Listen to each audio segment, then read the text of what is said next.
Hey guys, welcome to Approach the Nerd, and we are here to talk about Charmed, the latest episode in the saga of season 4 of the reboot that honestly is extremely effing cool. Um, I'm gonna pour myself some water of truth, guys. I actually really enjoyed this episode. There is a lot to talk about. We're gonna unpack some stuff. You gotta hydrate, guys. Gotta talk a lot. gotta talk a lot. I don't know if the writers are hearing me or what's going on, but your girl did not think Baby Swan was coming back, but Baby Swan is back. Not only did they bring Baby Swan back, my girl is literally sleeping and dating Ruby. I mean, what? Like, these writers were like, we are so sorry for the shit that happened in seasons 2 and 3, for better or worse, especially season 3. So we're gonna make it up to you by bringing back everybody and fixing all of the confuckery that happened in the last season. But come on, guys, Baby Swan is dating Ruby. Now, when I first saw Ruby again in this episode, my heart was like, I like, no joke, guys, no joke. I got my book of shadows with me. I'm like, do I have to look in here and find a spell to get rid of this bitch? I'm trying to be one of those people that really supports Ruby, because I don't think it's the character's fault. It's definitely not the actress's fault that they were writing her in season 3 and actually parts of season 2 like crap. But I was really in my feelings. So I'm like, Mel is coming around the corner, and all of a sudden she's at safe space. And all of a sudden, they're going to probably have these like interactions where they're going to make their way back to each other. And it's going to make me insane. But I did not expect the plot twist that Baby Swan is not only helping her with her business that she's doing, I guess nonprofit that she's running, but they're together. I'm like, I can't even. Oh, it's like somebody wrote a fanfic and it came true. And I'm not hating on it. So yeah, I think that stood out for me a lot tonight, was Baby Swan and Ruby. Just putting it out there. All right, so this episode was cool. We had Donnie from Ripple's the Spa, who is one of the people that lost their job because, of course, they were attacked by the tally man and him putting the black rubber ducky in the indoor beautiful garden pond that had pretty much Audrey 2 from Little Shop of Horrors shooting out poisonous darts at people. And I'm pretty sure that's what happened to the Hobgoblin's feet. It looked like he had nails or whatever. And actually, that could be his feet, though. I don't know. But Donnie's feet are gross. Anyway, Donnie's been swallowing the Kool-Aid. He's listening to that conspiracy theorist that we first saw last season, talking about how bad the charm ones are. And he's like literally watching it every single day. He's depressed. He's not trying to look for a job. He's not trying to do anything. His girlfriend, our wife, leaves him. It's like he doesn't even register it. But I already knew at that point he was going to be a problem for the charm ones, because he's blaming them for him losing his job and for everybody dying. So it's a thing. And so Donnie basically takes it upon himself to take everybody at the Blue Camellia hostage. So I'll get back to his little plot in a minute. We got to deal with the side stuff too. A lot went on in this episode. So Maggie finds one of the spiders, the surveillance spiders, and sure enough, they got like the camera lens eyes, which is creepy. But she figured that's how they were spying on them, which I do like the fact that they're coming to conclusions through common sense a lot better than this season. Because like, honestly, it would have taken them like all of season 3 to figure out that spider was in the house. Let's be real. So season 4 already has my vote for that. But I feel like her finding that spider was cool. She's definitely still having problems using the S word for sister with Michaela, which is why I knew they were going to probably reveal that she was not their sister in this episode, because it kept coming up throughout this entire episode. Maggie was really in her feelings, and it happens again. And when they're in the bar back in 1926, they're getting ready to perform a song, because they basically are not allowed to leave the bar, or Mel's not allowed to find them. And I'll talk about that in a second too. But she was having problems singing the lyrics to Lady Marley, because she can't say the word sister. So she's kind of froze. So she really is traumatized over Macy's death, which is fine. And she doesn't want to feel like she's replacing Macy with Kayla, which is fine. which sucks because by the end of this episode, Maggie basically said, "You felt like my sister. I'm sorry I didn't treat you like a sister." And then they find out she's not a sister. And I'm like, ah! Okay, so we'll get to that in a second too. I'm just jumping to some of the stuff that I liked. So we focus a little bit on Roxy, Roxy the Immortal. She was married, and this plays into what happened in this episode. But I got to talk about the relationship stuff first, okay?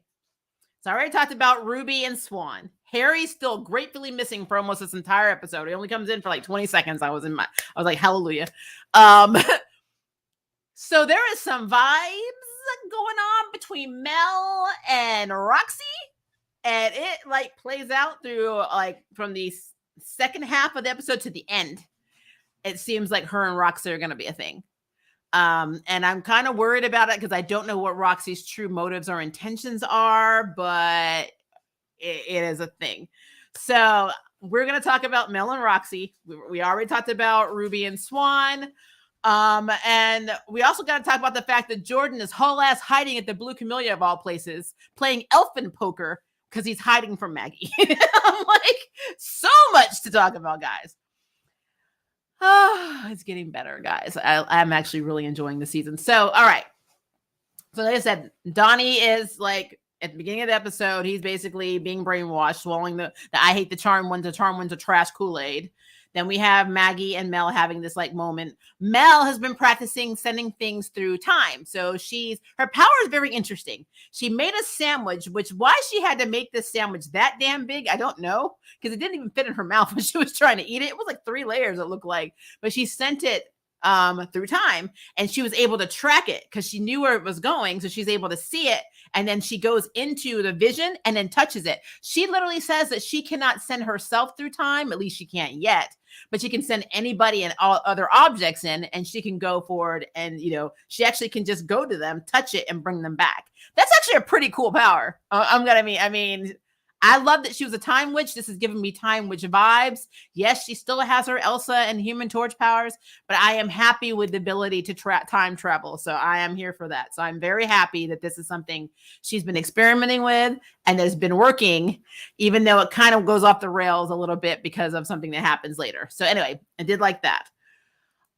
So we learned that the Book of Elders does not have information on the surveillance spiders. There's nothing that they have in the command center that even legitly tells them what these spiders are for. They just know that they're coming from the Tallyman, and the Tallyman is using them, basically to spy on them. And as we saw in the preview for next week, I think he's going to use them as bombs, but that's a whole other conversation. All right. So I just have to bypass my notes. I have in all caps, Ruby is dating Swan. Baby Swan's getting some. That's literally what I said in the comments.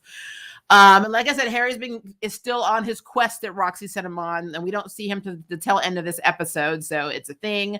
I already talked about Maggie not feeling ready to call Kayla sister yet. Though the funniest thing that she did was they were going to talk about the magical spider in the house with Kayla, and also to ask if she saw Harry, because finally they're like, has anyone seen Harry? Like, he's been gone for like a week or two, where the hell is he? Let's go ask Kayla. She was with him last. Well, they walk to her bus and they hear like a buzzing sound, and they're like, what is that sound? And I was in my mind, I'm like, oh no.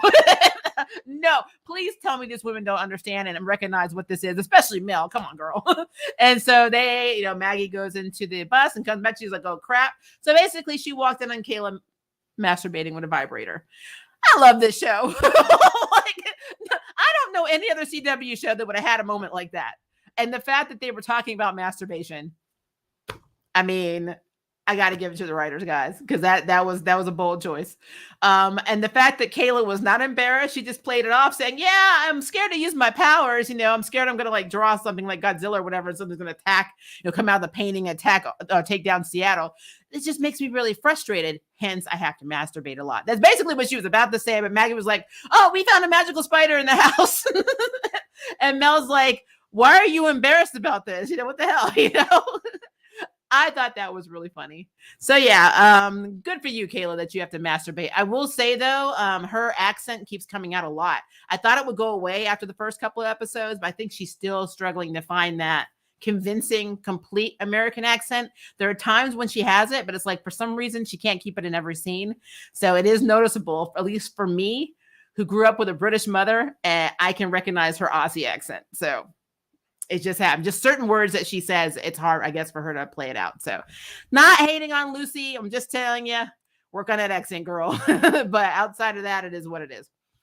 All right. So they go to the Blue Camellia because they're trying to find information about Harry. They want to see Roxy. And then, of course, Donnie shows up. And Donnie shows up saying he wants to find the charmed ones. They're already up in Roxy's office. And it's a mess. He literally walks in like a Unabomber, but magically. So like he's got these like annihilation quartz on his hands, which means you can't use powers around him or everything explodes. He is adamant on taking out the charm ones, which we all know that Donnie did not do this alone. We know that he had help. So of course we're thinking it's the Tally Man, which it still could be the Tally Man pulling the strings, but it's somebody else. We'll get to that in a second, in a minute anyway. So Roxy's like, we need to figure it out. You can't use powers. If you go down there, everything's going to, basically it's like a reflection thing. Any powers coming towards them will come back to you, and pretty much everything just goes boom. So she's like, I wish we had some Egyptian nightshade. I don't have it anymore. So if I did, then we could use it on him, and, it wouldn't, it would negate the effects of the annihilation quartz, and then nothing would be exploding, blah, blah, blah. Well, Mel's like, well, what if we could go back in time and get some? And so she convinces Maggie and Kayla that she can send them actually back 10 minutes before he walks in the door to take him out. And they're going to do it, using Mel's new time travel power, which I was like, okay, girl, you only sent a turkey sandwich, and a clock through time. I mean, you're going to send whole ass humans? You've never practiced this on a human or an animal or anything. And I'm like, please don't explode.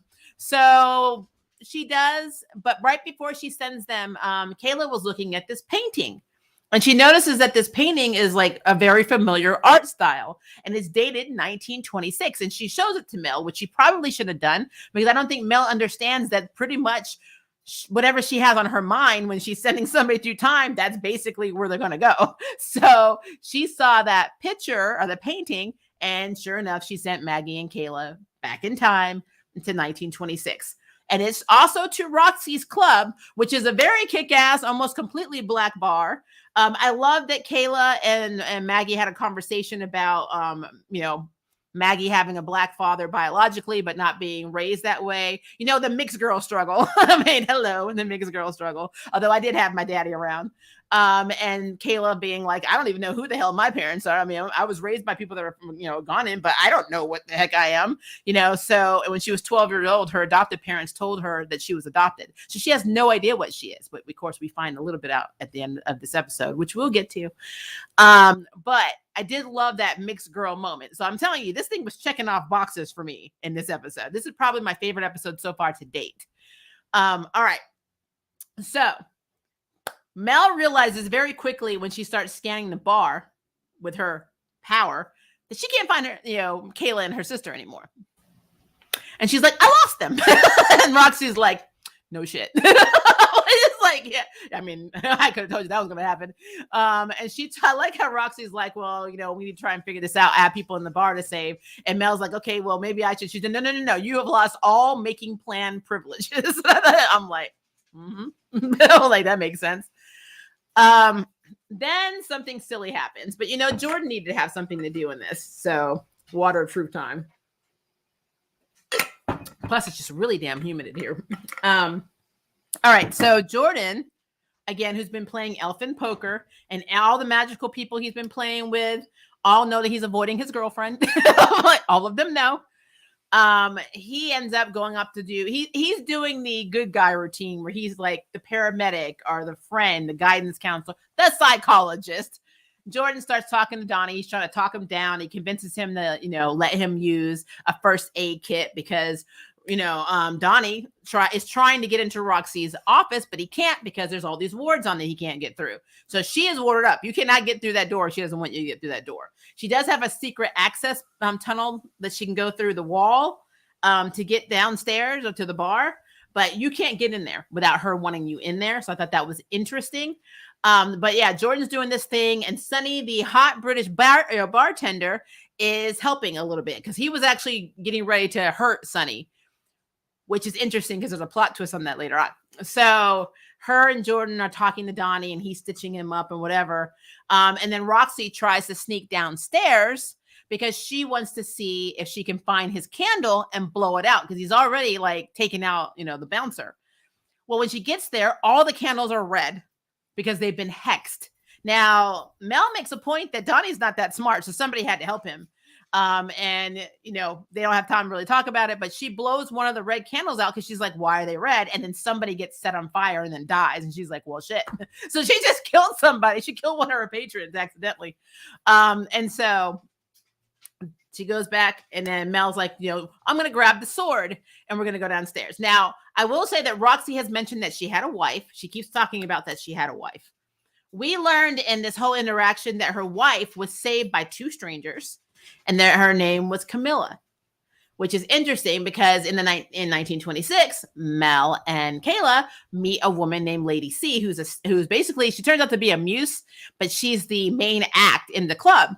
And she helps them out because Carl, the bouncer at the time, was getting ready to toss them out. And she's like, no, they're with me.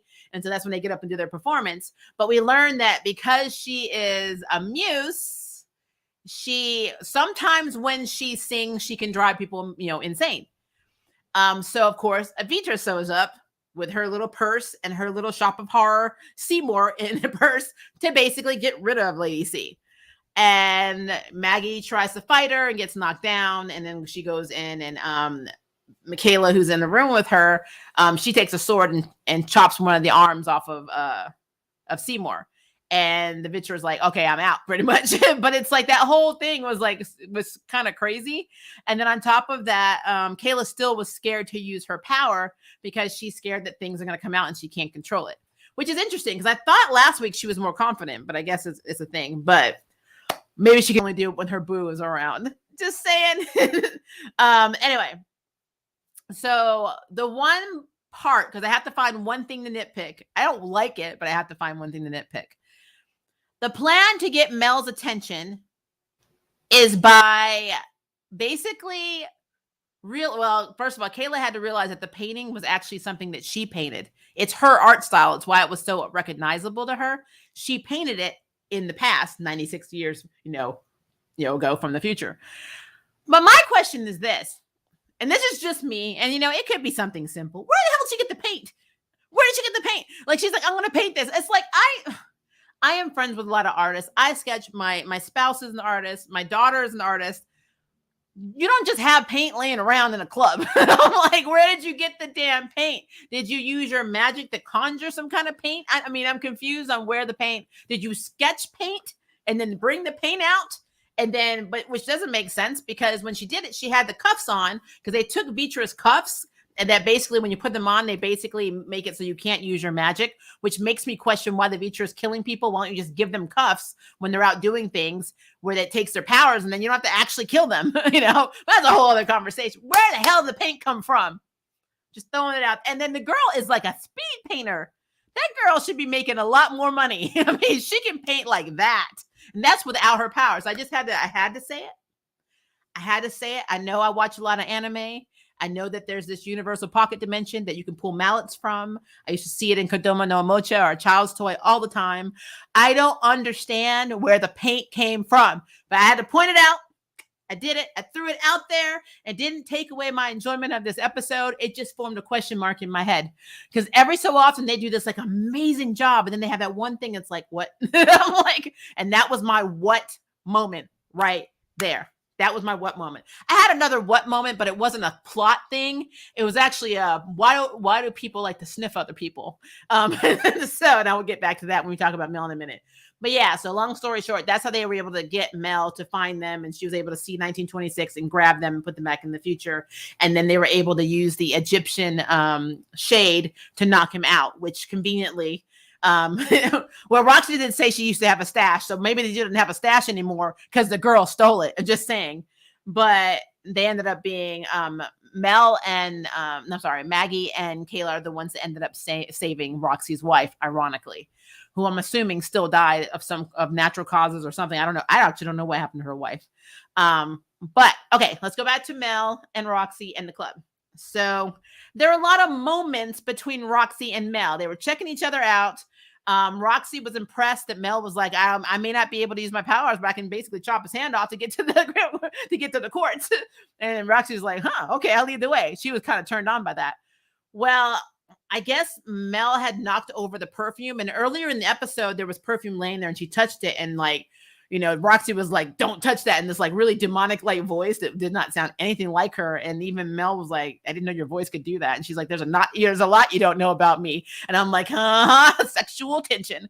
So when they go through the tunnel and, you know, Mel's got the sword, she had spilled some of the perfume on her hand. It was distracting. So Roxy literally is like sniffing Mel's hand. She was like, and I'm like, that's hot. I'm like, so there was a lot of hotness there. And because she had that perfume on, Roxy decided to go by herself and not risk Mel getting hurt. And so, which was very reminiscent, guys, of Abigail whenever she would have like saved Mel. Like, it was that whole moment to me reminded them of them being trapped, especially in Abigail's apartment when the demons were downstairs and Abigail was like squatting with her when she could have shimmied out at any time, but she didn't want to leave Mel behind. That was literally an Abigail and Mel reminiscent moment for me with her and Roxy. Just throwing it out there. But Roxy ends up getting betrayed by Sunny, the effing bartender. What? I'm like, this girl was her bartender since the 20s. Probably even before that. Like, literally, you saw her talking to Maggie, and then when they were, I mean, what is happening? Actually, that might not have been her, though. I might have just made that up. I didn't get a good look at the girl's face, but I thought it was her. But it may not be. But it could have been. But even still, Sunny, what you doing, girl? Sunny is way too hot to be evil. But she's like, I'm going to dream of a future without the charm ones. And it turns out she's been the one that's been like messaging with Donnie. She's the one that sent him the matchbook for him to even get into the club. She's the one that hexed the candles. That was effed up. So yeah, she betrayed Roxy, which is so messed up. So yeah, Sunny went down. That's so sad. But yeah, so long story short, though, they are able to use the Egyptian nightshade. They did save the day, but the Charm One's reputation is still trash. It's tarnished. I mean, that conspiracy guy, is just blasting them all over their magical social media. So they are just, right now, everybody's scared of the Taliban. I need somebody to blame, and the Charm Ones are the scapegoats. That's basically what's happening. And I'm just going to jump really quickly, and I'll go back. The other personal space problem that I had was Ruby. So Mel goes and starts, I guess she's like in there folding stuff and putting stuff up in you know, basically Ruby and Swan's nonprofit office. And I wanted to ask, how did you know where shit was supposed to go? Did you have a layout plan? Did somebody talk to you about this? You just took it upon yourself to fold stuff up and put it on these shelves. You don't run things in here. I'm like, Mel's a control freak. You know, like, but she asked Ruby, you know, are you okay with me volunteering? I'm like, well, damn, bitch, you here now. I'm like, you already got the boxes open. I mean, what? I'm like, so like, And then I was really scared when they were like folding the blanket together that was going to be another moment. And it almost was, because the personal space, Ruby starts sniffing. She like goes up to Mel and like sniffs her. And she's like, ooh, what's that perfume? And then Mel's like, oh, it's not mine. And she's like, oh, Melanie Vera, are you seeing someone? And basically she's like, basically she implied maybe. She didn't say no. She didn't say yes. But it was like maybe. Or not sure. Or we'll see. I think she said we'll see is what she really said.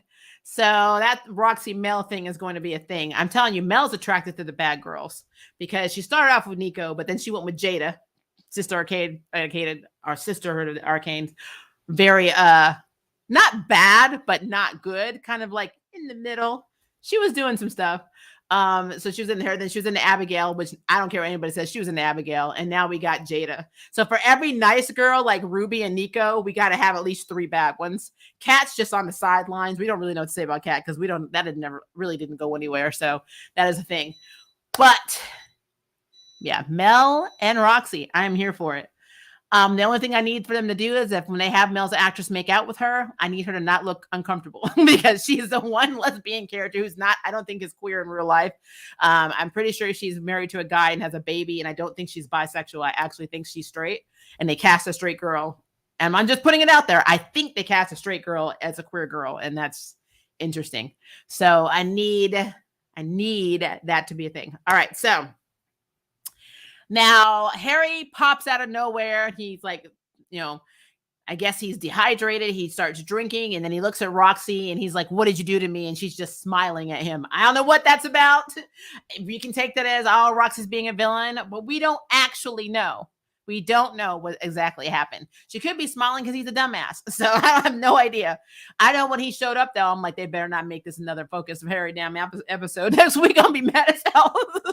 Because they were doing great on season 4, giving him a little bit of plot, but not overpowering him. I need that to be the case. So, like, if he starts getting more screen time, I think my reviews are going to start changing drastically, and I'm really not looking forward to that. So, we shall see. I don't hate the character. I'm just tired of the character. I'm tired of him. So, that's a thing.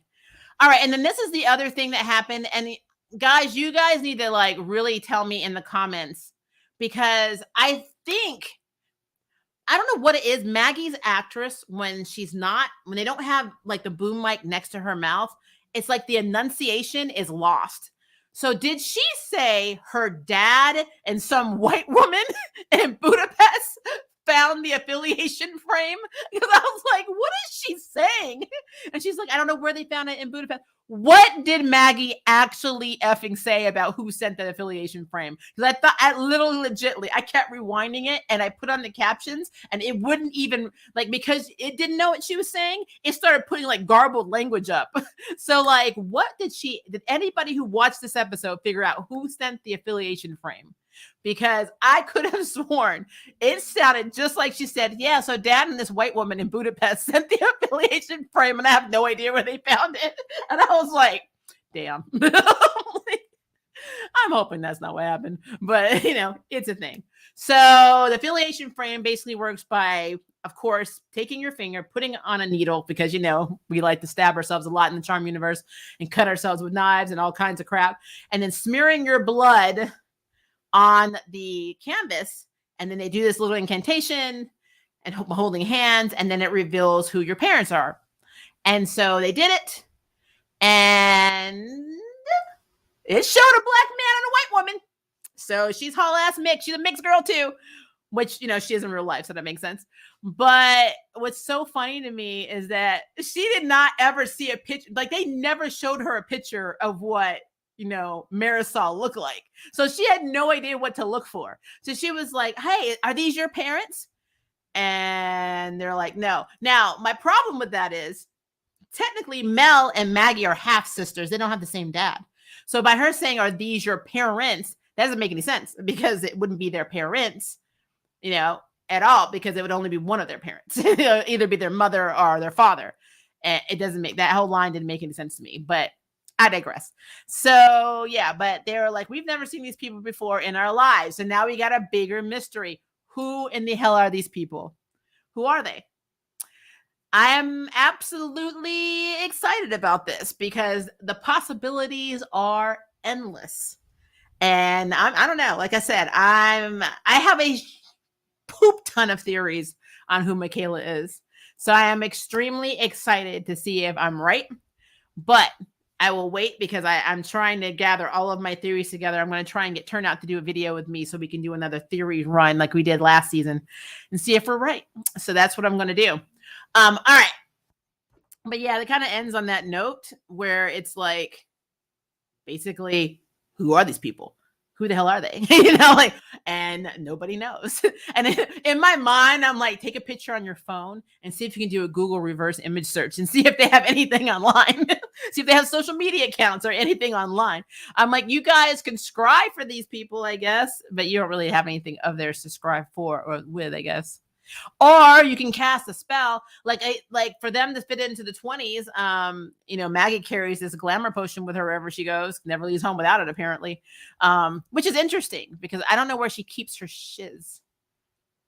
Those pockets are pretty deep though, so I would be worried that I'd be breaking vials everywhere that I go because she doesn't carry a purse all the time, so or a messenger bag. So that's a thing. But yeah, I'm excited. I did not think they were going to reveal her parents until the very top end of the episode when they kept saying sister or sister. I'm like, they're going to say something about her parents. And then like, sure enough, not only did they say something, they effing showed a picture of them and they have no idea who the hell these people are. And I'm like, I'm telling you, I think she's a displaced charm one. That's one of my theories, is that she's from another charm line and her sisters died. And maybe she's the only survivor. Maybe she doesn't remember. I don't know. Or from an alternate reality, another time. I mean, there could be a lot. It'd be interesting if she is from another time and Mel's actually got time powers now. That would be very cool to see if she can also cross in the other timelines. Like multiverse this shit, guys. Comic book charm, you know. Well, technically they have a comic book for the OG ones, but make it a multiverse thing. Make them show up in Doctor Strange's universe and be like, ha, deuces, and then like, you know, go back home. Like, I don't know, something to that effect. But yeah, very, very, very good episode. I am so happy that they were able to incorporate so much, but it didn't seem forced. I mean, we had Maggie struggling with calling Michaela's sister. We had Kayla struggling with not wanting to use her powers and obviously being extremely horny. We had Mel, you know, dealing with her time stuff, realizing that her girlfriend, who she was going to propose to months ago, is now dating Swan. I just can't get over it. I just can't get over it. And then we also have her with her attraction to Roxy. We have to figure out why Roxy is doing what she's doing and what she's doing to Harry. Why did Sonny betray her? You know, there's so much going on.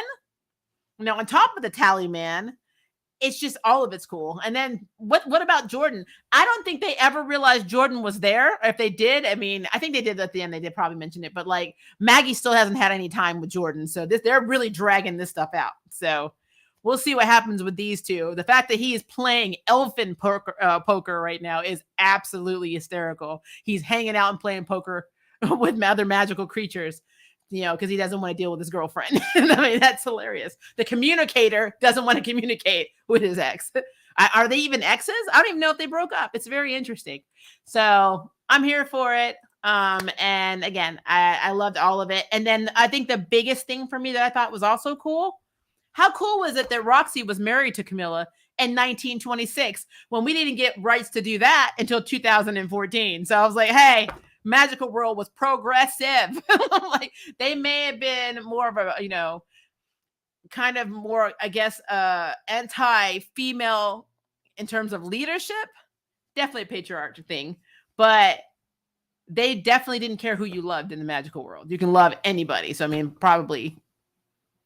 I mean, it kind of makes sense because some people are animals, so actual animals. So, but yeah, they were definitely more progressive in 1926 for her to be able to say Roxy is my wife. Not only that, they were an interracial couple too, which is not something. I mean, my parents got married late because it wasn't illegal for them to get married. They've been together since like 1968. I was born in 76. They didn't get married to 84.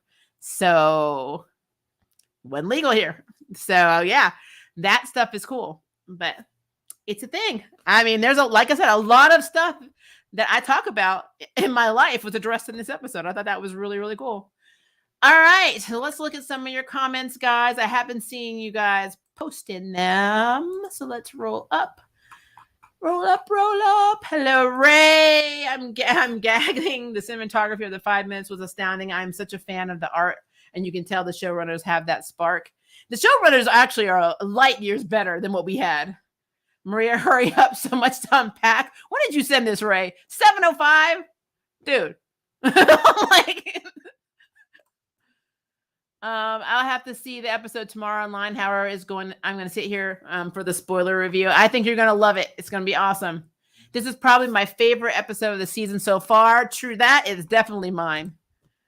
On the preview, look cute. I look forward to seeing the episode in full tomorrow. I'm telling you, you're definitely going to love this episode. I saw an interesting question online. Who were the charm ones in 1926? Good question, Mercenary. That is a very good question. Huh. Question mark. What did Donnie say? You just think you're special because you were born into supernatural or magical royalty or something like that. I was like, wow. The haterade was real in this episode. Hello, Jake. How are you? Hi, Naughton. Is it Naughton Simmer? No, Notion Simmer. I can't read, apparently. Hello there, guys. I am so happy everybody got a chance to be in here. Hello, Artemis. Let's see. Scroll down. Hello, Johnny. What's up? Just hanging in there. What is up with you? I love Mel past and future powers. I'm telling you, they're making my time witch come back. I am happy because I was so in my feelings about that. I was like, make this girl a legit time witch again. I hate her powers. I just do. I love this new one. I love that she's able to put things to and from time because I'm still like in my season 1 powers for Mel love. I love that she picks a potion up and then holds it, and then she's able to literally age it to the fact where it's already made. That is effing cool. I love it. And like even her, she's like, I can just set the temperature. No, Roxy's like, no. Like Maria said that power stupid. I'm like, good for Swan. Didn't see it coming, but I don't hate it. I'm telling you, I'm telling you, these writers are hearing me. I'm like, where is baby Swan? I said this last week. Baby Swan is doing Ruby. I'm like, I want to know who's the top and who's the bottom. I'm sorry. I gotta throw my little queer humor in there. I never knew this for Swan, but I'm happy for them. Hashtag Swanbee. Still trying to think of a good ship name. Huh. That's a good question, actually. Swooby. Swooby. I kind of like Swanbee, though. Swanbee's cool. Let's go with that. Let's go with Swanbee. I don't think that picture of Kayla's parents are her real parents. Something is wrong, I bet. We don't know. I don't think she's their sister because they said the showrunners were adamant that they were not going to make Marisol a hoe because she was already one in the last couple of seasons. So they're like, we don't want to keep doing this. So I'm sorry. I cannot keep using Marisol's vajayjay to get more charm ones. Harry could come back from Bridgerton. Well, hell, he was only in one episode. He didn't have long to go. I tell Maria, this season 4 is getting better and better. I'm glad they're making up the mistakes they did in season 2 and 3. Me too. Let's see here. Top 2 favorite seasons, 1 and 4. Amen. Those are mine too. I don't even consider 2 and 3 real. The only people that I like from them, I mean, they had some good characters in 2 and 3, but the plots and the storylines just sucked. So, outside my little squee moments with Abigail and Mel, I was not involved. I do like Jordan, though. I would be very sad if Jordan was not involved. So I can't say that I hate 2 and 3 because we got Abigail and we got Jordan out of it. But I mean, they always do away with cool characters. Like we're like, oh, we're going to have transgender characters. So you have Kevin and then you get Josefina. So it's like, bye, Kevin. Like Kevin can't have 2 transgender characters. Come on now. And since she's, so Josefina is supposed to be a cousin. Well, Kevin, boop, you're gone. It's just like, what? How are you going to introduce a whole ass character and only have them in 2.5 episodes? That's bullshit. So I definitely love season 1 and definitely love season 4 because at least those characters had an ending. We knew what happened to Jada. We knew that Mel left Nico, even though the closure on that still kind of hurts. We knew Jada ran away. Like she was so scared of Fiona, she ran away. We knew what happened with Charity. We learned with Fiona. We knew what happened with everybody. Like there was closure. Poor Gavin, though. So I feel like that and this season had the potential of being cool. It's almost like I wish that these 2 seasons were connected and the other 2 were just like a wet dream of somebody who was stupid. So it's a thing. I'm just glad those showrunners are gone. They were just horrible. So surprised when I saw Swan and Ruby. Swanbee, who's like the name. I like that name, Swanbee. Let's see. I love when Ruby and Maggie singing Lady Marmalade. I love that Maggie wasn't able to do it like at first because she didn't want to say sister. And I'm like, they really took that home. I thought that was cool. That was a really believable moment. And I love how they had to hold hands and then she had to accept that she could be her sister and feel like her sister for her to be able to sing that song. I thought that was really cool. When the Tally Man manipulated all the magical community reminds me of season 8 when Billy and Christy made the magical community betray the charmed ones. Very true. I guess we're calling those 2 Moxie. I don't know. Mexi? Would it be Mexi? Let's see. As long as they don't call him Rel. That'd be really weird. I'm loving this season more and more by the episode. I just want them to go back to their fashion taste of season 1. I know. It's hard seeing some of their clothes, but You know, it is what it is. I think Mel's getting a little better with how she's dressing for the most part, because I hated what they were putting her in last season, even before she was pregnant. So that is bothering me. I can't wait for the next episode. I can't either. Yay for Harry back. No, like I said, I was like, please, but maybe less screen time. No, he needs less screen time. I'm sorry. He needs less screen time. It was never supposed to be the Harry show. So I'm kind of worried about it. Mel's clearly not going to be the strategist of the team. Yeah. I agree. I agree. Can't Mel incinerate people because all we've seen from her is objects? I don't know. That is a very good question. I mean, I'm sure she could use her Human Torch, powers to set people on fire. The episode doesn't air for me until tomorrow. Really? That sucks.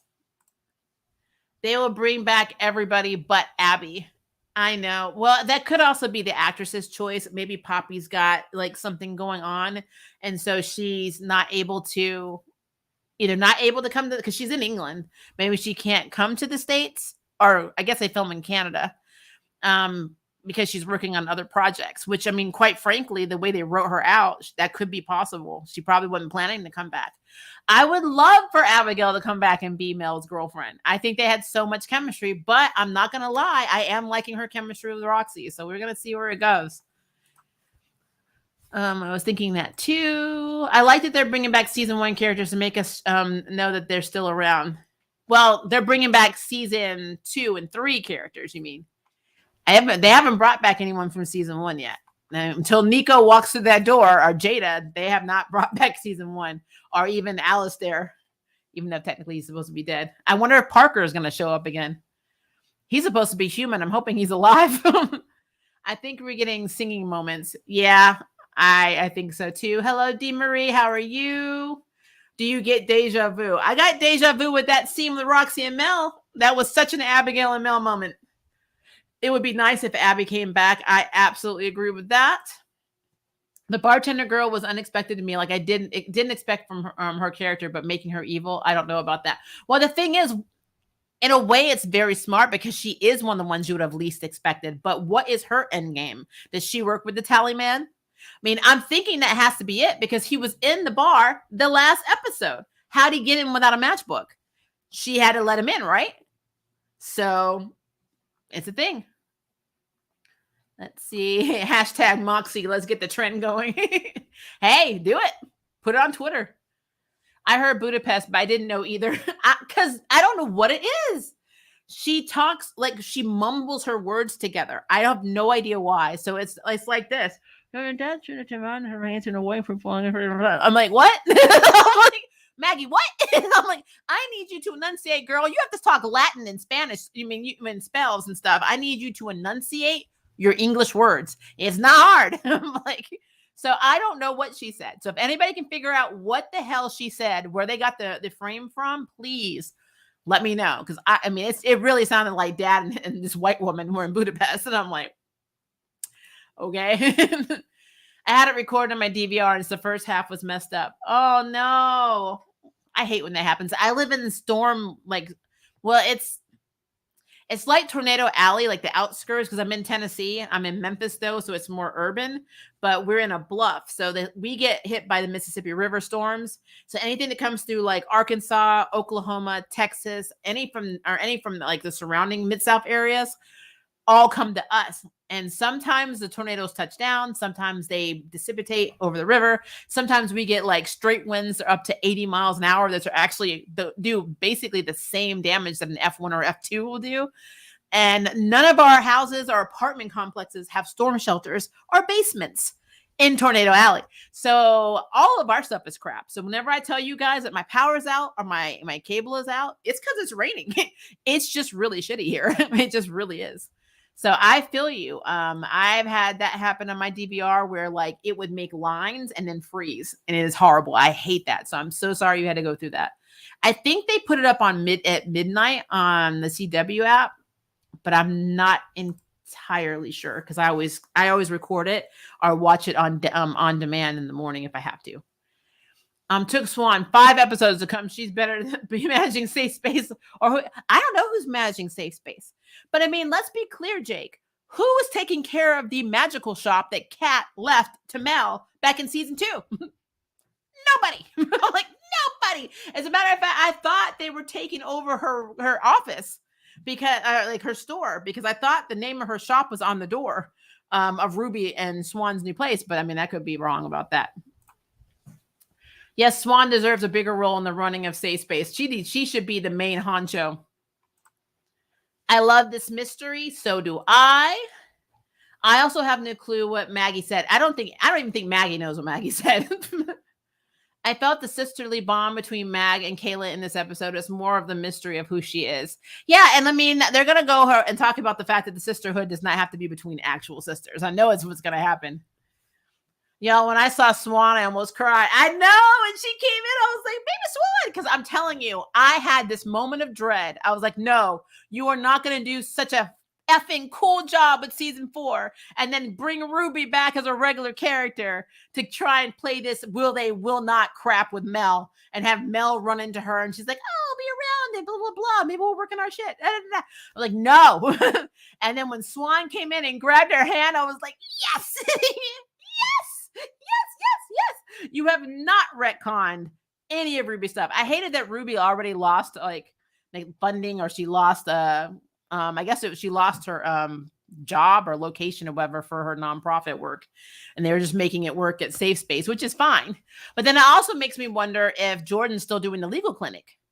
I know that somebody on my chats last week wanted Jordan to go in as a magical attorney, like pretty much what Cecile does with metahumans on The Flash, to do that for the magical community on Charmed. And I am completely here for it. So I would love for him to actually go and be a magical creature, a magical lawyer, basically.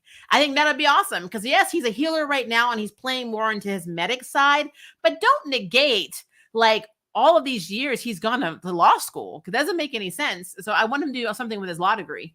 So it's just a thing, just something I would like for them to do. When I saw Swan, my heart stopped. I had to pause the video to get a breather. I was like, I was with River. I was like, baby Swan, baby Swan. You think I won the Super Bowl? I was like, oh my gosh. I was so happy.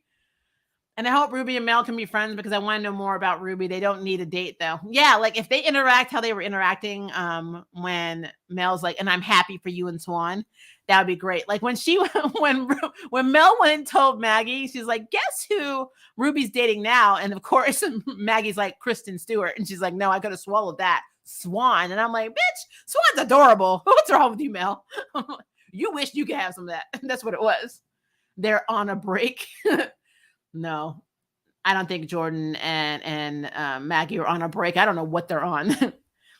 I still can't believe Swan is with Ruby. Like, it feels so fake, and that opener was amazing. Hey, in the queer LGBTQ plus community, trust me, that stuff happens all the time.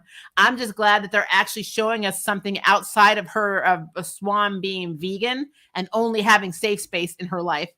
Her having an actual relationship is pretty damn cool to me. So I'm here for it.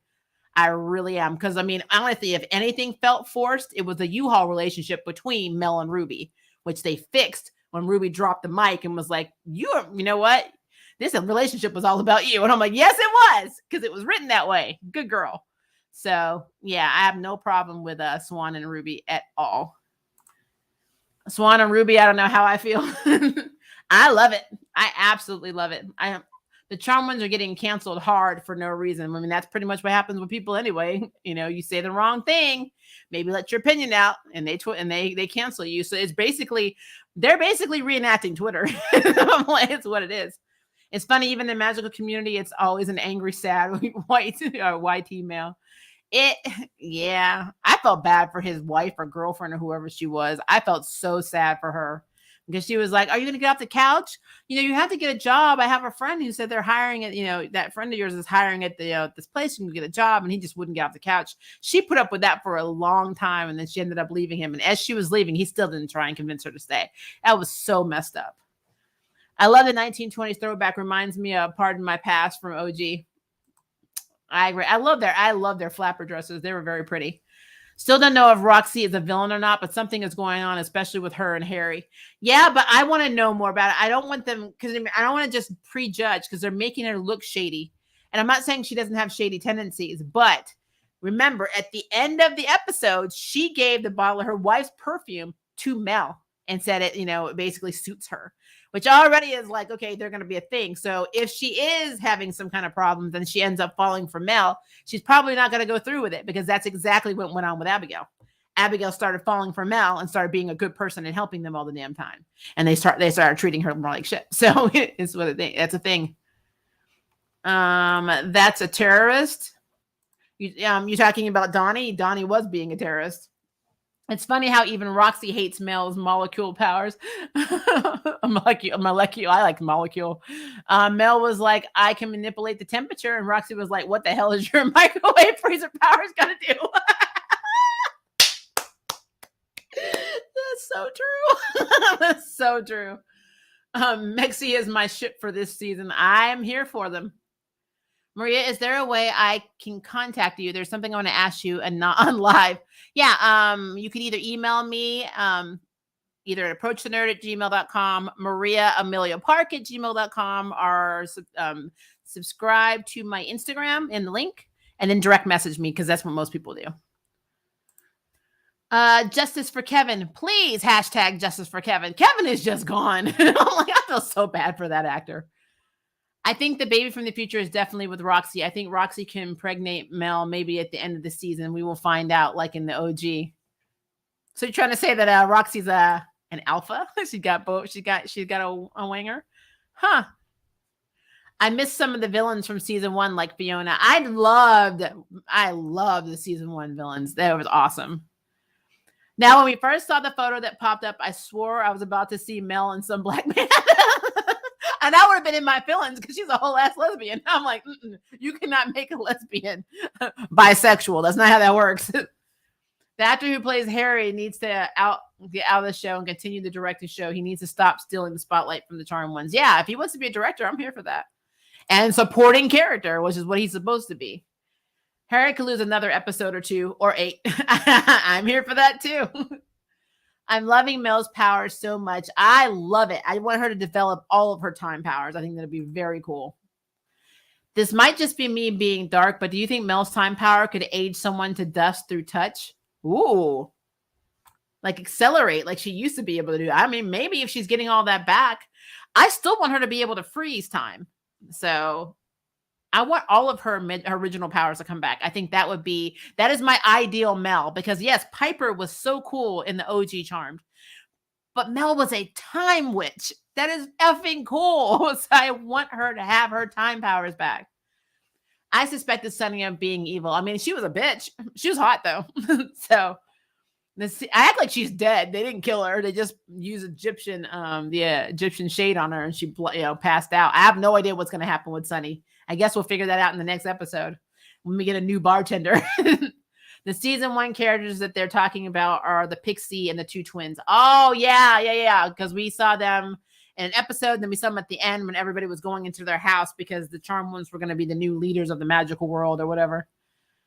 Hello, Mr. JTV. How are you? The bartender girl might be a spy for the Taliban because she has eyes and ears as well as in the Blue Camellia. Yeah. I mean, she proved to be pretty useful. And he had to have gotten in there by having a matchbook. You can't just go. So somebody had to send him a matchbook. Hence, it had to have been her. I don't think Roxy did it. Maggie never even checked on Parker. He could be dead. And if he's not, he has a lot of explaining to do. Macy died. No card, no flowers, no text. I agree. I guess because I think she's still dating him in real life. She was like, that's all you need. Like, I know where you are now. My character doesn't need to know. But yeah, what they did to Parker was messed up. Like I said, that was horrible writing. Absolutely horrible writing. This episode was really interesting. It absolutely was. Why I feel like Parker might went back to Michigan. I mean, he could be in Hilltown, I guess, but I mean, what would he be doing there? I would be scared because right now, every demon that he's ever done something to or, ruled over when he was the overlord, basically, are going to come for him because he's human now. He can't protect himself. So that's going to be a problem. I also wonder if Abby and her sister, even though technically her sister is not related to him, but if they kind of reached out, maybe she got a conscience and reached out to Parker because she felt bad that he was human and couldn't protect himself. Maybe she, got a relationship with him too, which would have been cool.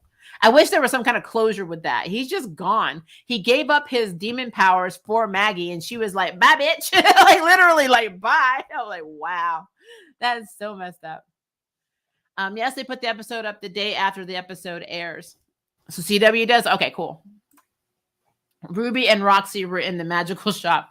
That's what I thought. I thought that was actually Kat's shop. So they just haul ass got rid of her stuff. That's what it was. That is so weird. I mean, it's really weird. Oh, Maria, Ruby took Kat's spot. I mean, so doesn't Kat get a say in that? I mean, she owns it. I mean, did they ask Kat? They should have been like, yeah, we talked to the previous owner, Kat, and she said we could have this space because Mel, you were supposed to be taking care of it, and obviously you aren't doing shit or turning a profit. So yeah, she let it go. I mean, that's so weird. I met Ruby and Swan. Yeah, I knew you were talking about Ruby and Swan were in the magic shop. I knew Roxy wasn't there. Sorry. Swan is so adorable. Yes, she is. She's so cute.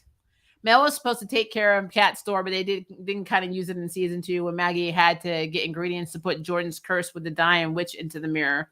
But I mean, it was so rare. And then you go down to like the command center, and all of a sudden they have all these ingredients, unless they took all the stuff from the magic store and stole it and put it all in the command center, which is thievery, which makes sense because Mel tried to shoplift in season 2 because they didn't have any money. When Ruby was like, remembered that job I had? Well, about that, I was like, damn, that was quick. I know, right? Like it was 24 hours ago. I'm glad Harry is back. I mean, I don't hate Harry. I just don't want it to be the Harry show. I will be in my feelings about that. I hope Ruby and Swan stay together. I think Ruby and Mel need to just be friends. Even Mel said, I get why Ruby and Swan would be together because they suit each other. And I'm like, yeah, they absolutely do. They're doing good with Ruby's character this season. The problem with season 3 always has. See, that's the thing. And I absolutely agree with that. I feel like letting Ruby have her own life, her own girlfriend, her own goals and ambitions that have nothing to do with Mel is a good thing. I think Mel needs to take a step back and realize that it's not all about her, you know? And I think Roxy is the perfect partner for her because Roxy will never let it be all about Mel. Like, about you, girl. Like, given that the CW does recycle plot lines, do you think that Mel will get time sickness too? Like Iris? Oh, Lord. The difference is in that, spoiler alert for the comics, is that Iris West Allen, in the comic books was from the future. She was born in the future time, sent back to the past because it was dangerous in her timeline by her parents. She never knew that she was from the future until she started, having issues. Actually, in the comics, Reverse Flash killed her by vibrating his hand through her head at a costume party. And so Barry did not find Iris again until Crisis on Infinite Earths, where she gets impregnated. And then, of course, she has Dawn and Dawn, the twins. That's a whole other conversation. So her having time sickness tracks if they're keeping to that plot because she's out of her time. And we see this in Doctor Who. We've seen it in Star Trek. We've seen it in Star Trek Discovery. Whenever you are ripped from your time and you're someplace where you're not supposed to be, your body starts to break down. And that is possible or possibly what could be happening to Iris if they chose to incorporate her actual backstory from the comics into the CW Arrowverse. With Mel, she is a time witch. So if you are a time witch, then your body is genetically made to handle all forms of time. So I don't think she would get time sickness. But just because you said that, Mercenary, and because we still are talking about the CW, even though they've been doing a phenomenal job so far, I could see that happening. So I can't rule that out. Mel, molecular speed with ice and heating up objects. I'm telling you, they're trying to make her into an X-Men. That's what is happening right now. What if Kayla actually died due to cancer but was resurrected by a necromancer using Macy's demon blood? Okay, the only problem that I would have with that is that why would the necromancer have to use Macy's demon blood? They would actually have a demon's blood. So they wouldn't have to have Macy involved at all in that process. I do like that theory, but I mean, I don't know why it would have to be Macy's is what I'm saying.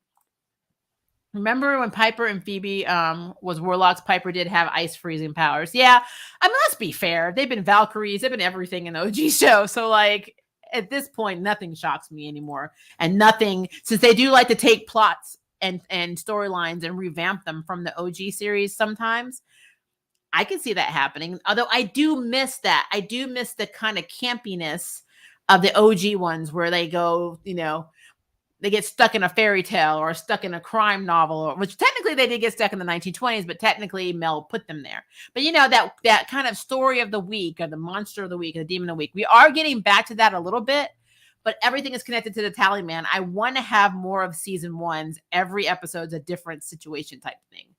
I mean, I really miss that. I want our creatures of the week, our demons, our magical creatures of the week. I just want them.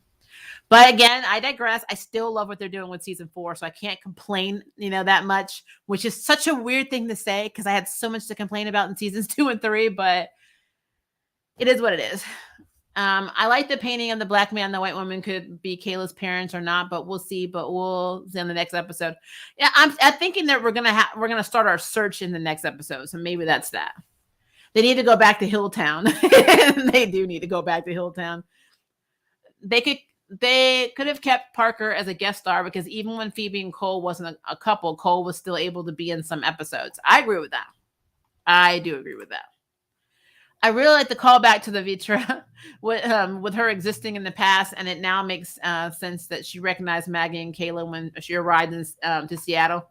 Yeah, I can see. Like I said, I don't know. It's a thing. I sent you a message, Level. I hope I got the right person. If you sent it on the Instagrams, then more than likely you did. But let me see. Look at that. Looking at it live, guys. I don't see it yet. So my actual profile name is Maria Amelia Park. So if you actually did send me a message, then you need to look for a profile, and hopefully this will not. Sometimes StreamYard likes to do this whenever I do things, as in case in point, it likes to freeze. But it should be this. This is my Instagram. So if you're sending a message to me, send it to this name right here. And you can actually look it up. mariaameliapark@gmail.com will find me on Instagram as well. So yeah, that's a thing. So make sure that you are sending it there. Unless you send it to my email, that's different. I'm pretty sure if season 2 and 3 directors was here, they would make Roxy a yes woman just like Ruby, or just make season 4 a bad season as well. I absolutely agree with that. If season 2 or 3 were here, we would have probably Marisol not only have Kayla as a kid, but then we find out that Kayla had 7 siblings and they were all Marisol's too. They're just, for some reason, they didn't like Marisol. I don't know what it was. They just didn't like it. Let's see here. I remember seeing a spoiler of the Charmed Ones being in a farm. So I think Kayla is going to paint a farmhouse and they get sucked in and have to try to get out. That would be hilarious. I laugh so hard. Wrong Instagram. Yeah, that's not good. So yeah, send it to that one. So what are your theories on Kayla? Like I said, I'm going to do a video with the turnout. I'm going to talk to him. He's been trying to get me to do one. We're trying to get our schedule together. So I'm going to do one. We're going to do a theories video because I want to map out. I got at least 4 really good theories. I'm going to map this out. And I'm hoping that I'm able to do this before they actually reveal who the parents are. Because I know people are still waiting on my Batwoman video. It is coming, guys. I promise you. I had to take a sabbatical from that show. And how to fix Batwoman. And now it's kind of getting real because I don't know if they're renewing the show or not. That and Legends of Tomorrow have not been renewed, so there's a good chance that it's not going to be. So that's a thing. I don't know how that video will be, taken since it's still in limbo right now. So we'll see. But I got lots of theories on Kayla. I'm excited to see what Kayla's connection will be. I'm excited about a lot of stuff in this show. Kayla manifests some swords and goes on a killing streak. I mean, she could really do that. I mean, honestly, but now that she knows she can manifest stuff, she could literally just draw money and just have money, all the time. I don't think Charm has been renewed either. Well, to be fair though, the Arrowverse normally gets reviewed a lot faster than any of the normal CW shows, and this one's airing. Sometimes they air it, sometimes they don't. But they're probably trying to see how this season does. But honestly, if it doesn't get renewed after how they're doing with this season and it continues on this track, I will be really upset. I'm kind of used to my shows going away. I mean, they did it with Shadowhunters. They're basically doing it with Motherland Fort Salem. We're gonna have one more season and then they're out. Every time I get really into a show, it gets axed basically. So I don't know, I'm used to it. I date this all the way back to Firefly. I remember when Firefly used to air on Fox and then they canceled it, and I was still in my feelings like effing love Firefly. So it's a thing, guys. If Charm does get canceled, then I want the directors to stay, or else the next ones might not make it good. You mean if they don't get canceled? I definitely want these showrunners to stay. I would like to see Kayla manifest some type of creatures that can protect them in the future. I want to see just how powerful, her manifestation powers are. It's interesting because I feel like Mel is advancing, and of course we got Kayla advancing, but then you have Maggie who's still only using her for lack of a better word, her daredevil nightstick, because she's not using any of her inception abilities, nothing. She didn't use a spell. I mean, I am so used to charm ones. If they're like going up against a demon, they use some kind of rhyme that they make up in their head. Like right now, I'm gonna basically throw down a freestyle rap that's actually magical because I'm saying it, and I'm going to incapacitate you. Like none of that happens. It's so weird. Like I don't know. I'm in my feelings about that. I'm super upset that Motherland is getting canceled. It's been so good from the beginning. I absolutely agree. We only have one season, and I don't even know how many episodes it is. But I feel the same way about the Owl House. If you're an Owl House fan, this is the last season. We may get a movie or two, but this is the last season for Owl House. And I'm in my feelings about it because I actually love that cartoon. So it's a thing. Maggie needs some more advancing powers. What happened with that one power in season 2 at the dam with her explosion? Hell if I know. Like I said, they retconned everything. It is weird. And like season 2 stuff got retconned in season 3. So season 4 was like, well, we don't know what to do with this shit. I'm like, they walked in and they're like, nobody's cleaned this place in years. Like, we can't expect these showrunners to be able to fix everything, immediately. They did a lot of damage in season 2 and 3. I think it's too early to know if Charm is continuing. If this is a successful season, there will be another season. I agree with that. I always feel like they get renewed later anyway. That scene with Michaela, in her truck caught me off guard. Yeah, I was surprised that they actually had a scene with her masturbating and they were hearing her vibrator. I was like, that is so progressive. So I was here for it. I'm hoping for Maggie to get all her empathic abilities back. I would love that.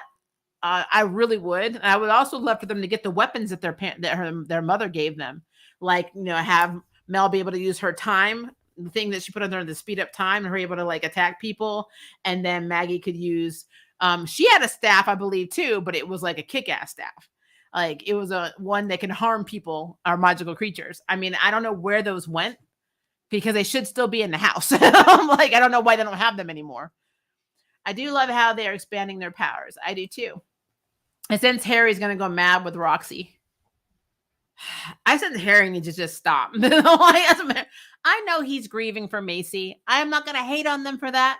I've said this a million times. I lost my mother and my previous spouse both to cancer. I understand grief. But I mean, come on, Harry. It is like so much shit with you. Like it's always something with Harry. I don't care. And they never resolved my number one problem with Harry. Harry cheated on his original wife before he died and became a white lighter and had a whole other family with another woman. He had another kid. And they never addressed that in season 3. And this was something they did to him in season 2. And in season 3, when he wants to become human, he had to find his last living relative. Well, that didn't make any damn sense because he had a whole ass other family they never talked about anymore. It was like, oh, like I think Abigail was like, oh, I see you weren't, Harry, you are a very bad boy. And the wife literally was like, she left him because he cheated on her and had a family with another woman. So why are we not seeing this? Why is nothing about this being addressed at all? And this is the showrunners for season 2 and season 3. They did this to him. They made that storyline and then they dropped it like it was nothing. This is something that happens a lot in the CW world in general. I'm really into Kung Fu. I love the TV series. I do have to do the 2 episodes again because I missed last week's. But the character of Althea had a hashtag Me Too storyline where she was sexually assaulted by her boss, and she broke an NDA, and she was trying to tell other women about it. It was a big deal at season 1. We are in season 2, and there's nothing about it. They don't even mention it anymore. It's like all of it just disappeared. I don't know why they take these large risks on these really powerful storylines and then they just drop it, but they do it all the effing time, which is why I nitpick so much. I'm not trying to be a bitch, guys. I'm just calling them out because it doesn't make any sense. So, yeah, it's a thing. It is a thing. A thing. Let's see here. That basement with the weapon should still be there in the vortex. They might need some more advancing power. I mean, why don't they go to it? I think that house has a lot of secrets. I mean, the house followed them to Seattle. I mean, when your house follows you, that's a thing. I think Maggie's exploding emotions powers advanced her to be able to project her emotions on the people and her inception power, probably. But it only works, it seems, on humans, though. Does it not work on magical creatures? Because she never uses it, I can tell. No, she used it on the leprechaun, didn't she? On Frank the leprechaun? I don't know. I hope Charm does get renewed for season 5. Me too. Should I be upset we didn't get at least a glimpse of Harry with him loving a little? I mean, or living a little? I think we're going to get it in a flashback. That's what I think is going to happen. The showrunner said we don't talk about Harry's past. Then you shouldn't have mentioned it. You should have not mentioned it. That is a cop-out. I'm calling out the previous showrunners. That is a cop-out. You guys wrote yourself into a hole. You made stupid decisions. You made plot holes, and then you couldn't figure out how to write your damn way out of it. And that's why you were no longer the showrunners. That is what that is, guys. That is true talk. That is what happened. So that's a thing. That is a thing. And yeah, she did. But I'm just like in my feelings, guys, because every time we get a plot that is so powerful or it gives us like an insight into a character that we've never seen before, they retcon it. It's like it never effing happened. It like drives me insane. It drives me absolutely insane. I hate when this happens a lot in the Arrowverse. We have this program, this unofficial program called it's called the Villains Rehabilitation Program. But it's not just centered in the Arrowverse. It just happens more in the Arrowverse. But it actually happens in every CW show. Is if you were a villain, you have a redemption period where you can come back and be a very good person. I don't know. I don't care what you do. You're redeemed. Like you can kill like every kid on every school bus in 24 hours across the world. Don't matter. You have that window where you felt sorry about it. And you're a good person. Like, that is literally how that works. I don't know why, but that is literally how that works. So it's a thing, guys. I'm so used to showrunners just making plots and stories and then just throwing them out, taking characters that are very bad and making them very good. It's just all stupid. So it is what it is. But the last showrunners and their writing room staff, no. They needed to go. Showrunners said to make a bad season, they did just that. Yeah, I mean they set out to do it, I guess. I wonder if we'll see the Guardian again. I don't know, actually. I'm still convinced that Jimmy's alive somewhere. I mean, Celeste is out there. There's so many people. I don't know what happened to Julian's sister. I'm so worried about her because she was in a coma. And if Julian's dead and Aunt Viv is gone, who's paying for her medical bills? The company's folded, right? So like who's paying for the medical bills for Julian's sister? This was a big deal. That was his sister who, is in a coma and can't wake up. So like what's happening with her? It's so weird. It is so weird. Have we seen Marisol in a little while? No, they actually could have her do like appearances all the time. What you just said reminds me of how you feel about Scylla. It's true. I mean, people get so upset with me when I talk about Motherland, Port Salem, and Scylla, but I mean, for a character to be redeemed, you have to have remorse. You have to feel bad for what you did. You don't just get redemption and you don't do anything. No, you do no work towards the redemption. The only thing you do is help out because you want to get some from your girlfriend. I mean, I'm sorry, that's bullshit. So, yeah, I'm sure I'll get cussed out a lot when Motherland, Port Salem starts. We all know I will. I don't care. I don't care. Wonder if we'll see limits to Kayla's powers. Probably. I hope they do. I don't want her to be completely OP because then it's pointless. She needs to have something that makes it limited. Like I always assume that right now, unless she can draw on something, she's just SOL. Unless she has something pre-drawn, she's SOL. Jillian's sister died, I think, because nobody's taking care of her. I mean, I'm telling you, she was on life support, and if the company's folding, there's no funds to pay the doctors and the special machine she's on. So she probably is dead. I mean, we'll never know it because they'll never talk about it again. She's just a concept that went away. So I'm like, yes, that a lot of those storylines went out with the showrunners. Like, so that is a thing. I am very worried about what they work on next, to be honest. I actually want to go and Google and see what they're working on and what they've done. I think I'll probably get some insight on what's actually going on with these showrunners because they're making a lot of money and I don't know why. That's just me, though. That is me. All right. I think I've been through every comment, guys. We are over an hour and 15 minutes. I'm tired. Great episode, though. I was so happy with this episode. I am happy. I feel like Charm is finally effing back. Is back since season 1. I am loving what they're doing with the show. I'm sure the Turnout's doing his video probably tomorrow, so we'll see what he liked and didn't like about the episode. Sometimes we agree on stuff, sometimes we don't. It's just we're good friends. It's just what it is. We just have various, we can have different opinions. It's all good, but I'm curious to see what his take is on the episode. So be looking out for him. I'm sure he'll post on his channel and notifications when he does his review, which I think he does do them on Saturdays if he's not busy. I am going to be doing my belated, I have a lot of belated videos, guys, but my belated Moon Knight episode 2 review tomorrow. It should be set for 4:30. I also have the Owl House tomorrow at 9:30. So because that does air at 8 my time. So I should be able to do that review like an hour and a half after it airs. So they'll be on the lookout for that. I'm going to be doing another video on the show called From, but I'm trying to see if I'm doing it as a collab with my good friend Quarter Life Jam. So we'll see what that is.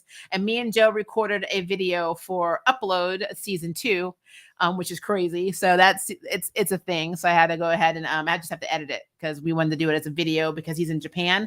And so the timeline, our times don't match all the time. When it's like 5 a.m. for him, it's 3 p.m. for me. So it's a little crazy. I did do a video also for my Mixed by Genetics channel with Victoria Rain. We now have an even weirder time difference because she was in the UK and I'm in the States. Now she's in Thailand for a year. So now we got to reconfigure like our collaboration times because we don't know where our schedules are. So that's going to be a problem. But we'll work it out. It's going to be a thing. And by Sunday, you should have both episodes of Kung Fu, as well as I'm going to try my hardest to do my review on The Flash. The episode that aired this Tuesday, because I did watch it. I didn't have any time to make the video, and I didn't want to do a stream just on The Flash. So I will be making a video about The Flash. So that should be up by Monday. So fingers crossed. I got them coming, guys. Just bear with me. A lot's been going on in Casa de la Park. So just kind of hang on. The videos are coming. I appreciate you being so patient because I know I used to post like crazy in the beginning of this channel and now I've been kind of stalling and it's not something I want to happen. It's just a lot going on. So things are preventing it from happening, but I am trying very hard to get back on track. So just hang in for a little bit longer. The videos are coming, I promise. Okay. I'm going to go into the other room now with my spouse, hang out, watch the telly, chill, relax until morning when I start this process all over again. But guys, if it is day for you, have a very good day. If it is evening for you, have a very good